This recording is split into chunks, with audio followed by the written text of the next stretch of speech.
It's one of the most controversial questions of the ages. Who is Jesus? Is he a good man? Is he a prophet? Or is he, as Christians believe, actually divine? Well, meet Mike Lacona. He's founder of Risen Jesus, a Christian organization in Virginia Beach, Virginia, and co-author of The Case for the Resurrection of Jesus. And here's Shabir Ali. He's founder of the Islamic Information Center in Toronto, Canada, and author of the book, Is Jesus God? The Bible Says No. Now, Shabir, as a Muslim, how is it that you view Jesus? Who is he? You don't consider him to be divine. I consider him to be the prophet and Messiah of God, born of the Virgin Mary. He performed many miraculous deeds. God raised him miraculously, and we expect his supernatural return. But he is not the Son of God. He is not divine in any way. No. Okay, Michael, now you're making the affirmative claim that Jesus is indeed divine. Now, that's an easy claim to make, but what evidence do you have that he believed that and that he proved it to be true? Well, Lee, scholars have established that within just a few years of Jesus' crucifixion, the early Christians were regarding him as divine, despite the fact that he had been crucified. Now, what on earth would have led them to this type of a belief that was so strong that they were willing to die for it? We have historical evidence that Jesus claimed divinity and rose from the dead. When someone claims to be divine and rises from the dead, we should believe him. Shabir, how do you respond to that? Well, I feel that Mike is putting words into the lips of Jesus, saying that Jesus must have claimed that because the disciples believed it. To address the first point, there is nothing recorded in the Gospel showing that Jesus clearly affirmed his own divinity. And second, there is evidence in the Acts of the Apostles and elsewhere in the New Testament that the original followers of Jesus did not actually take him to be God. Okay, Michael, those are important assertions there. Did Jesus believe he was God, and how do we know?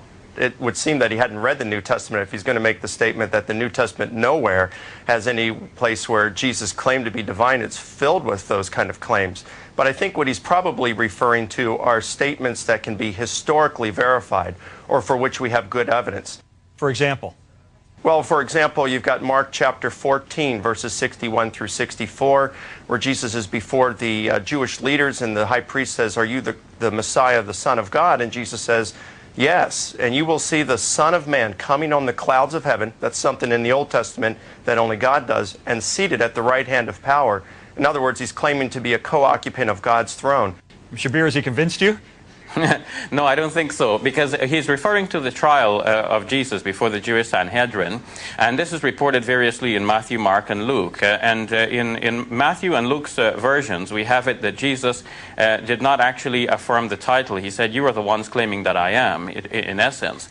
And to say that Jesus comes on the clouds of heaven proves that he is God himself. That would be to say that God could not do this for one of his creatures. So I do not think that arguing from silence will make Jesus God. It is clear that to affirm Jesus as God involves a logical self-contradiction.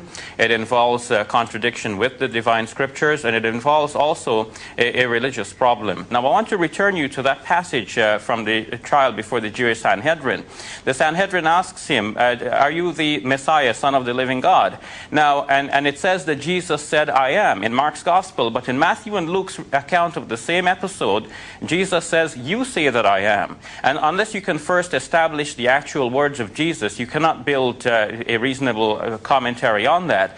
Now, it's better but Shabir, to say what does he say right after that, "You say that I am"? He says, "You will see the Son of Man coming on the clouds of heaven and seated at the right hand of power."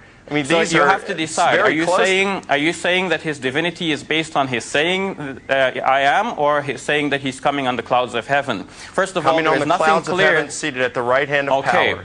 Well, here I'm saying that God can do that for any of his creatures, and that would not make the creature himself God. If God calls up a creature with him to his throne... Jesus is claiming to be a co-occupant of God's throne.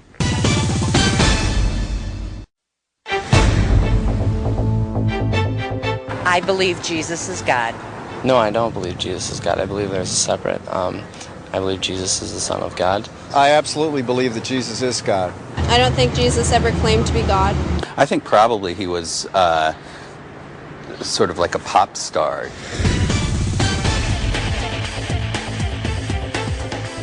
We're back talking about Jesus. Is he divine, as Christianity claims, or just a prophet of God, as Islam claims? Now, Shabir, Mike's been referring to New Testament records that are much closer to the actual life of Jesus than the Quran, which Muhammad recorded some 600 years later. So why should we consider the Quran to be a better historical record when it's so much later than these New Testament accounts? Well, the Quran does not claim to be a better historical record. The Quran claims to reaffirm that teaching which is there in the earlier historical record, namely the Gospels themselves. And it calls upon the people of the Gospel to judge by what God has revealed in the Gospels. And when we look at the Gospels, we see that Jesus throughout was referring to himself as the Son of Man, which means a human being, that he had human limitations. He did not know everything. He said, of that day and hour no man knows, not even the Son, but the Father only. He said, I can of myself do nothing. I do only as the Father has commanded me. Throughout, Jesus is deferring to God, and in fact he falls on his face and he prays to God. All of these are human attributes which the Quran affirms as clear evidence that Jesus was a prophet, he was a human servant and messenger of God.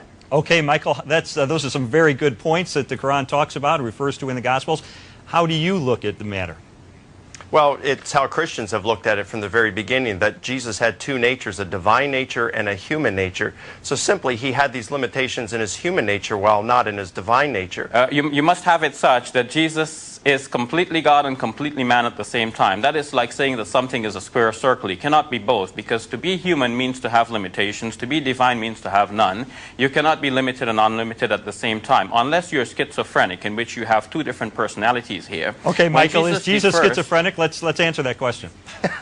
Well, no. I mean, he was completely human in his human nature, and he was completely divine in his divine nature, and this is pretty clear throughout the New Testament. But when we come to the Quran, what we find is a Jesus that is quite different than what we find in the New Testament. It's a Jesus who comes out of the womb speaking and preaching. It's a Jesus who's part of a Trinity that includes the Father, Son, and Mary. It's a Jesus that we find in the Gnostic Gospel. I think you have misunderstood the Quran here, because the Quran does not say that Jesus is part of a Trinity that involves God, Mary, and Jesus. The Quran refutes the belief of those... Well, that might be a certain interpretation of it, but... The Quran refutes the belief of those who claim this.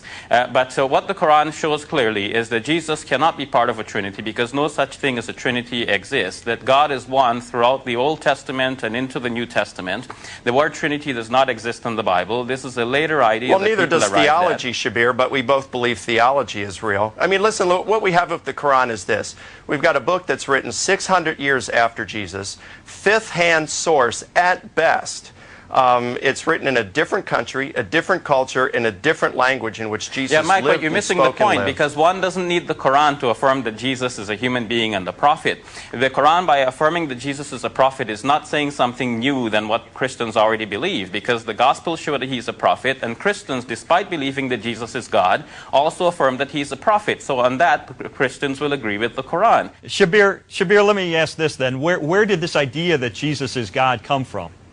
Well, the idea that Jesus is God is something that evolved over time. We can see in the pages of the New Testament itself and Acts of the Apostles that people very easily in the Greco-Roman world took people for gods. Shabir, I want to tell you, I've written a 300-page book on the evidence that convinced me as an atheist that Jesus did claim to be the Son of God, and he proved it by returning from the dead. And so my last question to you, and we just have a moment, is what would you say to Christians like me who are absolutely convinced by the evidence that the evidence supports those claims?